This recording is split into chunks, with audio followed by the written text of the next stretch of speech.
அவையோர் அனைவருக்கும் எனது முத்தான முதற்கண் வணக்கத்தை தெரிவித்துக் கொள்கின்றேன். கல்லை சிலையாக்குவது சிற்பி, மண்ணை பானையாக்குவது குயவன், கற்பனையை ஓவியமாக்குவது ஓவியர், ஒரு மாணவனை வெற்றியாளராக ஆக்குவது ஒரு ஆசிரியர். அப்படிப்பட்ட ஆசிரியர்கள் பற்றியும் ஆசிரியர் தினத்தை பற்றியும் பேச வந்துள்ளேன். எனது பேரோ ராதாரிகா.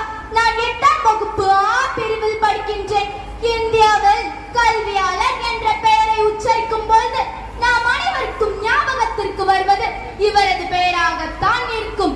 ஆம், அவர்தான் ஆசிரியர் பணிக்கு இலக்கணமாய் திகழ்ந்த டாக்டர் ராதாகிருஷ்ணன் அவர்கள். இவர் 1888ஆம் ஆண்டு செப்டம்பர் 5ஆம் தேதி சர்வப்பள்ளியில் என்னும் கிராமத்தில் பிறந்தார். இவரது தந்தை வீராசாமி, இவரது தாயார் சீதா அம்மாள். இவர் சென்னை கிறிஸ்துவ பள்ளியில் கல்லூரி படிப்பை முடித்தார். இவர் மிக சிறந்த அர்ப்பணிப்புடன் ஆசிரியர் பணியில் ஈடுபட்டு இருந்ததால் கல்வியானது இயற்கையோடு இணைந்திருக்க வேண்டும் என்றார். தனது அயராத உழைப்பினால் சுதந்திர இந்தியாவின் முதல் துணை குடியரசுத் தலைவரானார். அதன் பிறகு இந்தியாவின் 2ஆம் குடியரசுத் தலைவரானார்.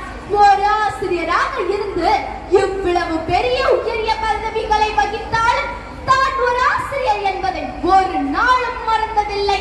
ஆசிரியர் பணியே அறப்பணி, அதற்கே உன்னை அர்ப்பணி என்ற சொல்லிற்கு இலக்கணமாய் வாழ்ந்தவர். அதனால் தான் நாம் அனைவரும் சர்வப்பள்ளி டாக்டர் ராதாகிருஷ்ணன் பிறந்த நாளான செப்டம்பர் 5ஆம் தேதி ஆசிரியர் தினமாக கொண்டாடி மகிழ்கின்றோம். எழுத்தறிவித்தவன் இறைவனாவான் என்ற வரிகளுக்கேற்ப இறைவனுக்கு சமமாக கருதப்படுவது நம் ஆசிரியர் மட்டுமே. அன்னைக்கு பிறகு தன் பிள்ளை என்று கூறும் ஒரே ஜீவன் ஆசிரியர் மட்டுமே. அப்படிப்பட்ட ஆசிரியர்களின் பொறுமையையும் தியாகத்தையும் வருடத்தில் ஒரு நாள் மட்டுமல்ல, ஒவ்வொரு நாளும் கொண்டாடப்பட வேண்டும்.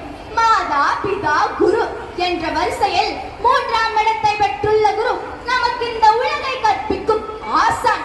உலகில் புனிதமான இடங்கள் 2. ஒன்று தாயின் கருவறை, மற்றொன்று பள்ளியின் வகுப்பறை. தாயின் கருவறையில் உடலை வளர்த்தோம், பள்ளி வகுப்பறையில் அறிவை வளர்த்தோம். அறிவுப்பால் ஊட்டிய ஆசிரியர் பெருந்தகைகள் நமது 2ஆம் பெற்றோர்கள் ஆவார்கள். உலகிற்கு வருங்கால தூண்களை உருவாக்கும் முற்ற துணை ஆசிரியர்களே.